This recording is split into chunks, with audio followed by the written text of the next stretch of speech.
خواتین و حضرات، پاکستان کے لیے یہ اعزاز ہے کہ ہم چند مہینوں میں دوسری مرتبہ میزبانی کا شرف حاصل کر رہے ہیں اور امہ کے بہت سے وزراء خارجہ متوقع ہیں انشاءاللہ 22 کو اور 23 کو۔ یہ اجلاس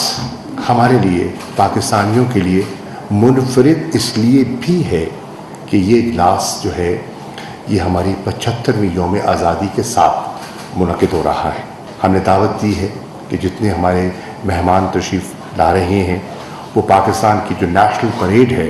اس میں بھی وہ شامل ہوں گے۔ پاکستان کے جو مختلف اکائیاں ہیں، ان کے جو فلوٹس ہیں، ان کی جو ثقافت ہے، اس سے بھی وہ آشنا ہوں گے، اور پاکستان کی جو افواج ہے، جو ان کا پروفیشنلزم ہے اور جو قومی یکجہتی کا مظاہرہ ہوتا ہے 23 مارچ کو، اس کو بھی وہ خود اس کا ملاحظہ کریں گے۔